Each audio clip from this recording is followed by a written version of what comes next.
Mga kabunyog, patapos na ang taong 2025. Papasok tayo sa 2026. At ngayon, kung bago nagtapos itong taong ito, sinampahan ng reklamo na plunder, malversation, graft, betrayal of public trust si Sara Duterte at ang 15 iba pang tao niya. Sinampahan sa ombudsman. Ngayon, kung titingnan natin, medyo matindi ito mga kabunyog. Pag tiningnan mo yung 2026, ang daming mangyayari kay Sara. Ito ang mga mangyayari kay Sara sa 2026. Kaya ngayon, kitang-kita, natataranta na eh. Ang sabi niya, ang reaksyon ni Sara doon sa isinampang kaso sa kanya, sa ombudsman, ang sabi niya, fishing expedition daw yon. Naghahanap lang daw ng ebidensya laban sa kanya. Wala naman daw mga ebidensya sa kanya, kaya yun ay fishing expedition.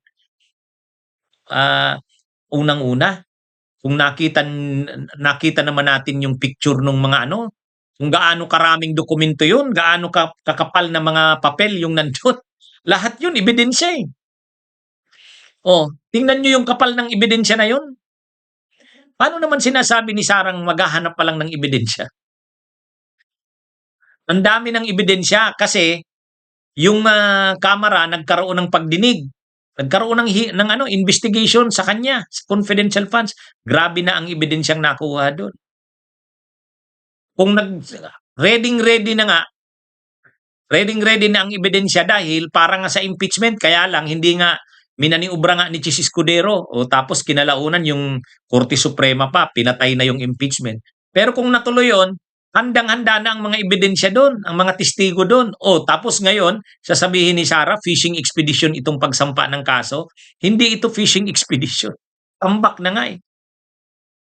At saka, ito ang mangyayari, mga kabunyog, mga kababayan. Bubuksan yung mga yung mga ebidensya na hindi mabuksan noon, katulad ng joint bank accounts nila ni Digong, ngayon mabubuksan na yan. Kasi noon ayaw buksan niya ni Martires ni Ombudsman Martires noon kasi syempre maka-Duterte. Kaya ngayon si Boying Rimulya na ang ombudsman. So bubuksan na yan. At pag binuksan yan, makikita talaga kung gaano kagarapal ang ginawa nila Duterte, ng mag-ama. Kaya yan, masikit na yan, naiisip na yan ni Sara. Kikita niya na yan, huhubaran siya sa publiko. Huhubaran siya sa publiko. Kapag binuksan yung mga bank accounts na yan, ang nakita ang mga transactions at laman niyan. Ang isa pa, na masakit sa ulo, natataranta niyan si Sara. Siya, hindi siya makakasuhan sa Sandigan Bayan. Siya, hindi siya pwedeng tanggalin sa pwesto kasi impeachable official siya. Ang pwede lang sa kanya, imbestigahan. At ilabas yung mga ebidensya laban sa kanya. Yun ang pwedeng mangyari sa kanya. Pero yung kanyang mga tauhan, 15 yun eh. Yung kanyang chief of staff na si Atty. Zuleika Lopez, yung mag-asawang Paharda, yung Gina Acosta, yun. Yung dalawang military officers na commander ng kanyang Vice Presidential Security Group, sila Cornel Chica at Cornel Nolasco. Lahat yun magkakakaso eh. Hindi naman yun mga impeachable officials. Kaya yung sinampang kaso sa kanila sa ombudsman, si Sara pwede pang hindi makasuhan. Kasi hindi siya saklaw ng jurisdiction ng ombudsman. Pwede lang investigasyon. Pero yung mga sinabi ko, yung mga officials niya, yun, makakasuhan yun sa Sandigan Bayan. At pag nakasuhan sa Sandigan Bayan, mai-issuehan yun ng arrest warrant at makukulong. Kaya, kumbaga ang atensyon ni Sara, yung kanyang mga tauhan sa OBP at saka sa DepEd, makukulong. At ang isa pa, yung kanyang ama, si Digong, sa January, confirmation of charges hearing na yan. Magsisimula na ang trial niyan. Kasi denied na yung interim release. Yung issue ng jurisdiction, wala rin yan. Kaya ngayon, maano siya. Kumbaga nakikita natin kung gaano kataranta si Sara sa mga mangyayari na yan. Bubuksan ang kanyang mga bank accounts. Yung mga tao niya sa DepEd at sa OBP ay makakasuhan, makukulong. Itong si Digong ay magko-confirmation of charges na at sisimula na ang trial. Yan. Pagkatapos niyan, pagpasok ng February, impeachment niya na. Kita nyo? Kaya kumbaga itong December, January, February, impeachment niya na yan ni Sara. At Sa panahon ding ito, hindi natin alam kung ditong December or January ay lumabas ang arrest warrant ni Bato. At pwedeng kasunod na niyan kay Bongo. Ay, ano na yan mga kabunyog?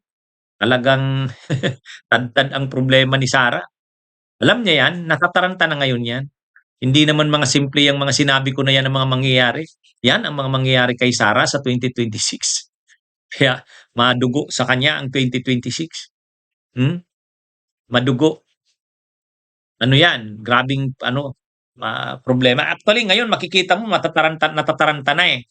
Sabi niya, naghahanda na raw ang kanyang mga abogado tungkol dito sa ikinaso sa ombudsman. Oo, kailangan niya talagang seryosohin yun. At dahil ang mga kakampi nilang senador ay makukulong tulad ni Bato, ni Bongo, at posibleng itong sila Joel Villanueva, Jingo Estrada, Chis Escudero makukulong din, mababawasan sila ng mababawasan ng kaalyado sa Senado. O pag nabawasan sila ng kaalyado sa Senado, baka makonvict siya sa impeachment. Posible siyang makonvict sa impeachment. Kasi ano na lang, iilan na lang ang senador na kakampi nila. Si Marcoleta na lang, si Ruben Padilla, si Amy Marcos at saka sino pa ba? Padilla, Marcoleta, Amy Marcos, yan na lang, si Cayetano Alan Peter, yan na lang natitiri dyan sa nila.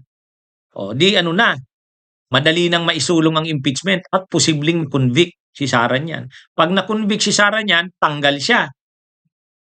O, kasi pag natanggal siya, pwede na siyang kasuhan yung ng ombudsman sa Sandigan Bayan. Ayun, criminal case na yun. Pwede na siya dong makulong. Kaya ang mangyayari, mauunang makulong yung mga tao niya na kasama niya sa OBP at DepEd. Sa bandang huli, pag natanggal siya sa impeachment, removal from office, tapos pag natanggal siya, wala na siya. Hindi na siya impeachable official, pwede na siyang kasuhan. At pag nakasuhan siya, susunod siya doon sa mga kasamahan niya sa OBP at DepEd na mauunang makulong sa kanya. Ano ito, mga kabunyog? Medyo mabigat ang 2026 kay Sara Duterte. Kaya ang gagawin ng mga Duterte dyan, unang kampo nila, mag-iisip sila na niyan. Sino ang posible nilang ipanlaban? Si Bongo ang sinasabi lang. May problema rin si Bongo. May problema rin si Bongo. Pwede ring lumabas na ang arrest warrant niya. Sino nang ipanlalaban nila? Ruben Padilla. Ruben Padilla na wala kang nagawa. Yan mga kabunyog. Ito yung mga scenarios.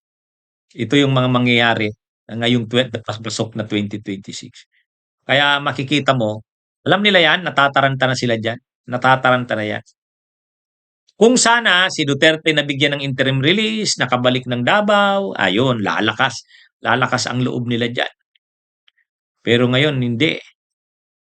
Hindi nila to inaasahan, nakakasuhan si Sara ng plunder at yung mga kasamahan niya. Akala nila nakaligtas na sila eh. At akala nila busy ang lahat ngayon tungkol sa flood control. Hindi. Ang bayan ay hindi nakakalimot sa confidential funds at iba pang mga ginawa ni Sara. Yan ang matibay. Yan ang malinaw dyan.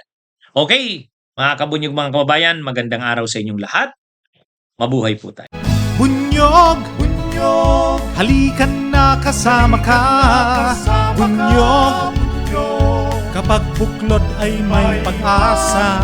Luzon, Visayas, Mindanao, isa ang pananaw. Sa bagong Pilipinas ang bunyog isisigaw.